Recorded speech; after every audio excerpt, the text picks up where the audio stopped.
nos encontramos aquí en el Congreso Europeo de Cardiología en Ámsterdam de la mano de KINFA y bueno, hemos tenido la oportunidad de poder actualizar gran parte de lo que han sido las guías.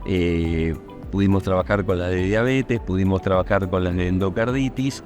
Nos quedaban pendientes algunas de ellas, como por ejemplo la de miocardiopatías. La guía de miocardiopatías fue presentada en el día de ayer. Es una guía que no es una actualización de una guía previa, sino que es una guía que se ha armado de cero, que ha llevado mucho trabajo. Y algo que aclaran y en lo que hacen hincapié los autores es que nos vamos a encontrar con que la mayoría de las indicaciones dadas en la guía son indicaciones clase B o C, es decir, indicaciones basadas en estudios observacionales o consenso de expertos. ¿Por qué? Porque hay muy pocos estudios randomizados en esta población. Y como novedades de la guía tenemos varias. Primero, recalcar la importancia de la resonancia magnética cardíaca en los pacientes en quienes sospechamos la presencia de una miocardiopatía. Es mandatoria la resonancia, es una indicación clase 1 y todo individuo con sospecha debiera tener una para poder hacer un diagnóstico certero. Además del resto de los métodos complementarios que también son muy importantes, así como la visita clínica, el electrocardiograma, Holter. El abordaje de estos pacientes debe ser multidisciplinario. Bien, entonces podríamos decir de que hay un abordaje preliminar que el médico hace en su consultorio con las prácticas, digamos, habituales, pero ante la sospecha de que el paciente puede presentar una miocardiopatía con algún tipo de sustrato desconocido, empiezan una serie de exámenes dirigidos justamente a tratar de hacer una determinación de las causas. Ahí entraría lo que sería la evaluación genética. Exactamente, tenemos dos cosas, el abordaje multiimagen y el testeo genético. Dentro del abordaje multiimagen dijimos que la resonancia magnética es una recomendación clase 1, el ecocardiograma por supuesto que es el primer método de imagen generalmente al que son sometidos estos pacientes y otros métodos para miocardiopatías específicas como es el caso de la amiloidosis y el espectro pirofosfato también es una recomendación para este tipo de pacientes. Y con respecto al testeo genético, que es algo de lo cual el cardiólogo clínico muchas veces desconoce o no sabe cómo abordar este tipo de pacientes en cuanto al testeo genético, las guías son muy claras en cuanto a que todo paciente en el cual el testeo genético pueda aportarnos algo, ya sea para el diagnóstico o para el pronóstico de la miocardiopatía, debe ser realizado.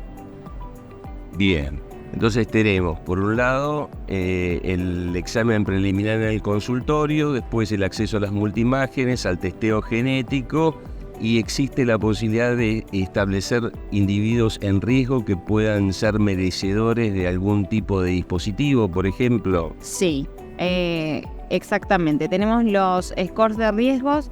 Hay un score de riesgo nuevo que aparece en la guía, que es para los pacientes con miocardiopatía hipertrófica, que lo que nos permite es discernir si el paciente es de alto riesgo o de bajo riesgo. En caso de ser de alto riesgo, está indicada la colocación de CDI. También tenemos nuevos aportes con respecto a la prevención de muerte súbita para los pacientes con miocardiopatía dilatada. Ya teníamos indicación previa de CDI en estos pacientes cuando la fracción de eyección es menor o igual al 35%. Ahora, lo que plantean los expertos es que pacientes con una fracción de eyección mayor de 35% también pueden ser de alto riesgo y ser merecedores de CDI. Y nos plantean como alternativa para identificar este grupo de alto riesgo el testeo para ciertos genes de alto riesgo. Es decir, que si nos encontramos frente a un paciente con una miocardiopatía dilatada no isquémica, con una fracción de eyección mayor al 35%, es decir, que no tendría indicación de CDI, es mandatorio que hagamos un testeo genético para genes de alto riesgo porque podría llegar a ser merecedor de CDI este paciente.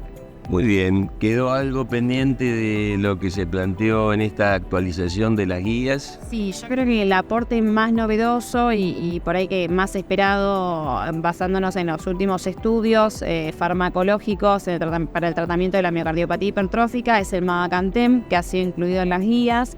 El mavacantem es un inhibidor de la miosina, es decir, que disminuye la cantidad de puentes entre la actina y la miosina y de esa forma logra aplacar la hipercontractilidad que caracteriza a la miocardiopatia hipertrófica. Entonces sería indicación clase 2A en todos los pacientes con miocardiopatía hipertrófica con obstrucción del tracto de salida del ventrículo izquierdo sumado a los beta bloqueantes, siempre, que era la indicación previa que ya todos conocemos.